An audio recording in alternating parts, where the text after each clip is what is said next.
یہ مہینہ ربیع الثانی کا مہینہ ہے اور سیدنا شیخ عبد القادر جیلانی رضی اللہ تعالیٰ عنہ کے حوالے سے خاص طور پر اس کو جانا جاتا ہے، اور اس میں بعض اوقات کچھ محافل کا انعقاد ہوتا ہے جن کو 11ویں کا نام دیا جاتا ہے۔ اکابرین نے اس کی وجہ تسمیہ گویا کہ یوں بیان فرمائی ہے کہ سیدنا شیخ عبد القادر جیلانی رضی اللہ تعالیٰ عنہ ہر مہینے کی 11 تاریخ کو اپنے جو اسٹوڈنٹس تھے، آپ کے مدرسے میں ٹھہرے ہوئے بچے تھے، انہیں اہتمام کے ساتھ کھانا کھلایا کرتے تھے، اور ارادہ یہ ہوتا تھا کہ اس کا ثواب سید عالم صلی اللہ علیہ وسلم کو ایصال کر دیا جائے، یعنی گویا کہ سرکار صلی اللہ علیہ وسلم کے ایصال ثواب کے لیے کھانا کھلانا آپ کی عادت میں شامل تھا۔ جب آپ کا وصال ہوا تو آپ کے متبعین نے اسی آپ کے طریقے کو جاری رکھا، اور اس میں نبی کریم صلی اللہ علیہ وسلم کے ساتھ ساتھ پھر آپ کے لیے بھی ایصال ثواب کا ارادہ کیا گیا۔ جب یہ معاملہ بر صغیر پاک و ہند میں آیا تو یہاں کے لوگوں نے اس کا نام 11ویں رکھ دیا، جی 11ویں شریف کی نیاز ہے یا 11ویں شریف کا کھانا ہے، اور اسے باقاعدہ ایک محفل کا پھر روپ دے دیا گیا کہ اس میں سیدنا شیخ عبد القادر جیلانی رضی اللہ تعالیٰ عنہ کی نظم اور نثر میں منقبتیں اور فضائل ذکر کیے جاتے ہیں۔ اس کے بعد کھانا وغیرہ کھلا دیا جاتا ہے اور اس کو کہہ دیتے ہیں یہ 11ویں شریف کی محفل ہے۔ تو گویا کہ 11ویں جو ہے یہ 11ویں شریف کا کھانا جو کھلایا جاتا ہے یہ ایصال ثواب کی ایک صورت ہے، ایصال ثواب کے قصد و ارادے سے اس کا انعقاد کیا جاتا ہے۔ اب سوال یہ پیدا ہوتا ہے کہ اس کو کہتے کیا، اس کی شرعی حیثیت کیا ہے، اور اس کو شرعی اس کا نام کیا رکھا جائے؟ تو اس کو ادباً نظر بھی کہتے ہیں، نیاز بھی کہتے ہیں۔ اس کو یوں سمجھ لیجئے کہ اگر کسی آپ دنیاوی بڑے شخص کی بارگاہ میں کوئی تحفہ پیش کرتے ہیں تو اس کو ادباً کہتے ہیں جی نظر پیش کر دی، نیاز پیش کر دی۔ چونکہ اس کھانا کھلانے سے مقصود ان بزرگ کو ثواب پہنچانا ہوتا ہے، گویا کہ ثواب ان کی خدمت میں پیش کرنا ہوتا ہے، اس لیے اسے بھی نظر اور نیاز کا نام دے دیا جاتا ہے۔ اس کی شرعی حیثیت اگر اچھی نیت کے ساتھ ہو اور تمام قیودات شرعیہ کا لحاظ رکھا جائے، اس میں کوئی خرافات شامل نہ ہوں، تو مستحب کی ہے کہ اس میں ثواب حاصل ہوگا، کرنے والے کو انشاءاللہ اس کی نیت کے مطابق اللہ تبارک و تعالی نیکی عطا فرمائے گا، اور اس کا کرنا کوئی فرضیہ واجب نہیں ہے، لیکن کریں گے تو ثواب حاصل ہوگا اچھی نیت کے ساتھ۔ اب یہ سوال پیدا ہوتا ہے کہ یہ نیاز جو ہے ہوتی ہے یہ شرعاً اس کا کھانا کیسا ہے؟ تو اس میں کچھ ڈاؤٹس پیدا ہو جاتے ہیں یا وسوسے پیدا ہوتے ہیں کہ یہ ایک کھانا ہے اور اس کھانے پر غیر اللہ کا نام لے لیا جاتا ہے، جیسے کہا گیا جی غوث پاک کی نیاز، اور جس چیز پر غیر اللہ کا نام لے لیا جائے اس کا کھانا شرعاً جائز نہیں ہوتا ہے۔ اور اس پہ بطور دلیل سورہ بقرہ کی آیت نمبر 173 بعض اوقات ذکر کی جاتی ہے۔ اللہ تعالیٰ نے فرمایا کہ انما حرم علیکم المیتۃ والدم ولحم الخنزیر وما اہل بہ لغیر اللہ۔ اللہ تعالیٰ فرماتا ہے کہ محض حرام کیا گیا، یہ حرام کیا اللہ تبارک و تعالیٰ نے تم پر مردار کو، خون کو، خنزیر کے گوشت کو، وما اور وہ جو اہل بہ پکارا گیا ہو، آواز بلند کی گئی ہو اس کے ساتھ، لغیر اللہ اللہ کے غیر کے لیے۔ تو یہاں ماں سے مراد جو ہے وہ بعض حضرات یہ کہتے ہیں کہ اس سے ہر چیز مراد ہے، چنانچہ اس سے کھانا بھی مراد ہے، ہر وہ کھانا جس پر غیر اللہ کا نام پکار لیا گیا ہو، اللہ تعالیٰ نے فرمایا وہ کھانا حرام ہے۔ تو پہلے تو میں آپ کو اس کا صحیح جو مفہوم ہے وہ عرض کر دیتا ہوں کہ یہ آیت اس طرح کھانوں کے لیے استعمال کرنا اور نیاز کے لیے استعمال کر کے اس کو حرام قرار دینے کی کوشش کرنا، یہ ایک بہت بڑی علمی خیانت ہے، ایسا نہیں ہونا چاہیے، اور اگر کوئی اس خیانت سے باز نہ آئے تو وہ خود اعتراض سے بچ نہیں سکتا ہے۔ یہاں جو ہمارے اکابرین ہیں وہ فرماتے ہیں کہ یہاں ماں سے مراد وما اہل بہ لغیر اللہ، اور وہ جو جس پر اللہ کے غیر کو پکارا گیا ہو، اس کے نام کو بلند آواز سے ذکر کیا گیا ہو، یہاں ماں سے مراد عموم نہیں ہے، بلکہ وہ جانور ہے جس پر بوقت ذبح غیر اللہ کا نام لیا گیا ہو۔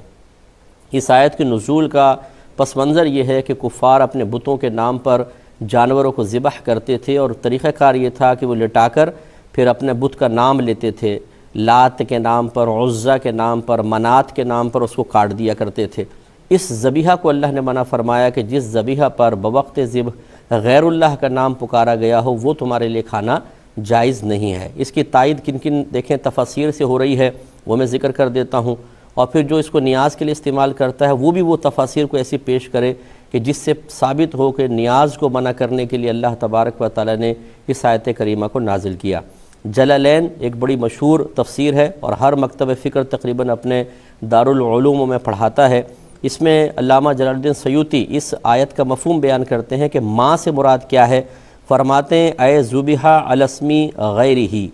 یعنی اس سے مراد وہ جانور ہے جسے اللہ تبارک و تعالیٰ کے غیر کے نام پر ذبح کیا گیا ہو۔ والاحلال رفع الصوت، احلال کا مطلب ہوتا ہے آواز کو بلند کرنا۔ وَكَانُوا يَرْفَعُونَهُ عِنْدَ الذِّبْحِ لِآلِهَتِهِمْ عِنْدَ الذَّبْحِ لِآلِهَتِهِمْ، اور یہ فرماتے ہیں کہ وہ جو کفار تھے سرکار کے دور میں وہ ذبح کے وقت اپنے خداؤں کے نام کو بلند آواز سے ذکر کیا کرتے تھے۔ تفسیر بیداوی بڑی مشہور تفسیر ہے اور یہ بھی مختلف مکاتب فکر میں پڑھائی جاتی ہے۔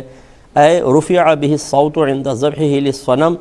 یعنی بلند کیا جاتا ہے اس کے ساتھ، یعنی وہ جانور مراد ہے کہ بلند کیا جاتا ہے اس کے ساتھ آواز کو اس کے ذبح کے وقت بتوں کے لیے، یعنی بتوں کے لیے اسے ذبح کرنے کے وقت جو آواز کو بلند کیا جاتا ہے وہ یہاں مراد ہے۔ تفسیر کبیر بڑی مشہور ہے، اسے بھی ہر مکتب فکر ایکسیپٹ کرتا ہے۔ فرماتے ہیں وَالذَّابِحُ مُحِلٌّ، ذابح ذبح کرنے والا یہ بلند آواز کرنے والا ہے۔ لِأَنَّ الْعَرَبَ كَانُوا يَسْمَعُونَ الْأَوْثَانَ عِنْدَ الذَّبْحِ، کیونکہ عرب لوگ اپنے بتوں کو ذبح کے وقت اپنی آواز سنایا کرتے تھے۔ وَيَرْفَعُونَ أَصْوَاتَهُمْ بِذِكْرِهَا، اور وہ اپنی آوازوں کو ان بتوں کے ذکر کے وقت بلند کیا کرتے تھے۔ تفسیر ابن کثیر اس کو بھی بہت مشہور تفسیر ہے، یہ فرماتے ہیں وَهُوَ مَا ذُبِحَ عَلَى غَيْرِ اسْمِهِ تَعَالَى مِنَ الْأَنصَابِ وَالْأَنْدَادِ، اور وہ اس سے مراد وہ جانور ہے کہ جسے اللہ تبارک و تعالیٰ کے غیر کے نام پر ذبح کیا گیا ہو، بتوں کے لیے یا شرکاء کے لیے۔ اور تفسیر خازن میں ہے کہ یعنی وما ذبح للاصنام والطواغیت، یعنی اس سے مراد وہ جانور ہے جسے بتوں اور شیاطین کے لیے ذبح کیا گیا ہو۔ تفسیر کشاف علامہ زمخشری کی بڑی مشہور تفسیر ہے، اے رفع بہ الصوت للصنم، یعنی وہ جانور مراد ہے کہ بت کے لیے جس پر آواز کو بلند کیا گیا ہو۔ وَذَلِكَ قَوْلُ أَهْلِ الْجَاهِلِيَّةِ، اور یہ اہل جاہلیت کا قول ہوتا تھا، بِاسْمِ اللات والعزیٰ، یعنی وہ اس طرح کہتے تھے لات کے نام کے ساتھ، عزیٰ کے نام کے ساتھ۔ تفسیر طبری میں ہے وَمَا ذُبِحَ لِلْآلِهَةِ وَالْأَوْثَانِ، وہ جانور مراد ہے جسے بتوں کے لیے اور اپنے خداؤں کے لیے وہ لوگ ذبح کیا کرتے تھے۔ یہ میں نے آپ کو 8-10 تفاسیر کے حوالے دے دیے کہ یہاں ماں سے مراد یہ نیاز وغیرہ تو ہے ہی نہیں۔ اب اسے اس طرح کھانے کے لیے استعمال کرنا اس کی شرعی حیثیت کیا ہے، یہ اس سے پوچھا جائے کہ جو غلط طریقے سے ان آیات کو ان کے لیے استعمال کر رہا ہے۔ اگر کوئی کہتا ہے کہ جی یہ تو اصل میں مفسرین نے لکھ دیا نا کہ ماں سے مراد ذبیحہ ہے، ماں کا مطلب ہوتا ہے تو جو، اور جو سے مراد پھر ہر شے ہے جس پہ غیر اللہ کا نام لیا جائے وہ حرام ہو جاتی ہے، اس کا جواب میں دیتا ہوں ایک کال لینے کے بعد۔ السلام علیکم۔ تو اب اگر کوئی کہے کہ جی یہ ہمیں مفسرین کو ہم رد کرتے ہیں، بالکل بڑے بڑے اکابرین جو سن 3 ہجری سن 4 ہجری کے ہیں انہیں سمجھ میں نہیں آئی، یہ 15ویں صدی ہجری کے اندر سمجھ میں آنا شروع ہوا کہ یہاں ماں سے مراد ذبیحہ نہیں ہے بلکہ اور چیزیں ہیں۔ چلے اگر آپ کی یہ بھی آپ کی تعویل قبول کر لی جائے کہ ماں سے مراد ہر وہ شے ہے جس پہ غیر اللہ کا نام پکارا گیا ہو، تو میں آپ سے پوچھتا ہوں اگر آپ قربانی کا جانور لے کر آئیں اور کوئی پوچھے یہ کس کا جانور ہے، اب بتائیں اس پہ اللہ کا نام لیں گے یا غیر اللہ کا؟ اگر آپ کہتے ہیں کہ جی میرا جانور ہے، چودھری اکرم صاحب کا جانور ہے، تو آپ نے اس پر غیر اللہ کا نام پکار دیا، جانور حرام ہوگا۔ اگر آپ کہیں کہ نہیں یہ تو صرف ایک شناخت کے لیے بیان کیا گیا، اصل میں تو جانور اللہ کے لیے ذبح کریں گے، تو پھر اس کھانے کے اندر کیا پرابلم ہے؟ اس کھانے میں جو نیاز کھلائی جاتی ہے، اس میں یاد رکھیں مسلمانوں کا بنیادی نظریہ اور عقیدہ یہی ہوتا ہے، ان کی سوچ اور فکر یہ ہوتی ہے کہ کھانا صرف اللہ کے لیے ہوگا، اللہ تعالیٰ کی بارگاہ سے ہی ثواب ملے گا، اللہ تعالیٰ کا ہی قرب حاصل کرنا مقصود ہے، صرف ثواب فلاں بزرگ کو پہنچائیں گے، یہ ارادہ ہوتا ہے کہ اس کا ثواب فلاں بزرگ، ورنہ کھانا اللہ کے لیے ہوتا ہے، اس پہ ثواب کا ترتب بھی اللہ کی طرف سے ہوگا، اللہ تعالیٰ کا ہی قرب حاصل کرنا مقصود ہو، اور پھر اس کا ثواب فقط بزرگان دین کو پہنچا دیا جائے تو اس میں کیا حرج ہے؟ اور شناخت کے لیے بس یہ کہہ دیتے ہیں بھئی یہ نیاز کس کی ہے؟ غوث پاک کی نیاز ہے، امام جعفر صادق کی نیاز ہے، یہ خواجہ صاحب کی نیاز ہے، تو یہ صرف شناخت کے لیے ہے، یہ نہیں ہے کہ اس نیاز کو ان بزرگوں کی بارگاہ میں پیش کر کے ان کی توجہ اور ان کا قرب حاصل کرنا مقصود ہو، ان کی رضا کے لیے کھانا کھلایا جا رہا ہو، ایسا نہیں ہوتا ہے۔ آخر میں خلاصتاً میں دوبارہ اس کو انشاءاللہ ذکر کروں گا، لیکن مختصر سے بریک کے بعد۔ تو آپ کی خدمت میں گزارش کر رہے تھے، خلاصہ کلام یہ ہے کہ نیاز ادباً اس تحفے کو، گفٹ کو کہتے ہیں جو کسی بزرگ کی خدمت میں پیش کیا جاتا ہے۔ بزرگوں کے نام کا جو کھانا کھلایا جاتا ہے اس کو ادباً نیاز اسی لیے کہتے ہیں کہ اس سے حاصل ہونے والے ثواب کو ان بزرگوں کو ایصال کرنا مقصود ہوتا ہے۔ جب نظر و نیاز کا کھانا کھلایا جاتا ہے، اس میں بیسک کانسیپٹ یہی ہوتا ہے، سوچ و فکر یہی پیچھے کار فرما ہوتی ہے کہ یہ صرف اللہ تبارک و تعالیٰ کے لیے پکایا گیا ہے، اللہ تعالیٰ کی رضا کے لیے اس کو کھلا رہے ہیں، اللہ تعالیٰ کی بارگاہ میں قرب حاصل کرنا ہی مقصود ہے۔ ہاں، اس سے جو ثواب حاصل ہوگا وہ فلاں بزرگ کو پہنچا دیا جائے گا، اور صرف پہچان کے لیے کہا جاتا ہے کہ یہ فلاں بزرگ کی نیاز ہے۔ یہاں یہ کوئی تصور نہیں ہوتا کہ اس کھانے کو ہم اس بزرگ کی رضا کے لیے کھلا رہے ہیں، اس بزرگ کو کہ بارگاہ میں مقرب ہونے کے لیے کھلا رہے ہیں، ایسا کچھ بھی نہیں ہوتا ہے۔ اور یہ بعض اوقات کھانا آپ نے دیکھا ہوگا سامنے رکھتے ہیں اور اس پہ قرآن وغیرہ پڑھتے ہیں، اور مخصوص قرآن کا ایک حصہ ہوتا ہے جو پڑھا جاتا ہے۔ تو پہلی بات تو یہ ہے کہ نہ کھانا سامنے رکھنا واجب ہے، نہ قرآن کا کوئی مخصوص حصہ پڑھنا لازم ہے۔ یہ ہمارے عرف میں رائج ہو گیا ہے، اور رائج ہونے والی کوئی شے اگر فی نفس ہی ممنوع نہ ہو اور اس کو لازم و ضروری بھی نہ سمجھا جائے تو اس میں شرعاً کوئی حرج نہیں ہے۔ وَمَا رَأَى الْمُؤْمِنُونَ حَسَنًا فَهُوَ عِنْدَ اللَّهِ حَسَنٌ، نبی کریم صلی اللہ علیہ وسلم فرماتے ہیں کہ جو مومنوں کے نزدیک اچھا ہے وہ اللہ تبارک و تعالیٰ کے نزدیک بھی اچھا ہے۔ پھر بھی رکھتے کیوں ہیں، میں عرض کرتا ہوں ایک کال لینے کے بعد۔ السلام علیکم۔ تو اب دیکھیں، جو نیاز کا کھانا مختصر سا سامنے رکھا جاتا ہے، اس میں جو مسلمان نیت کرتے ہیں وہ یہی ہوتی ہے کہ نبی کریم صلی اللہ علیہ وسلم نے کھانا بڑھانے کے جو معجزات ظاہر فرمائے، اس میں آپ نے ایسا ہی کیا کہ کھانا سامنے رکھا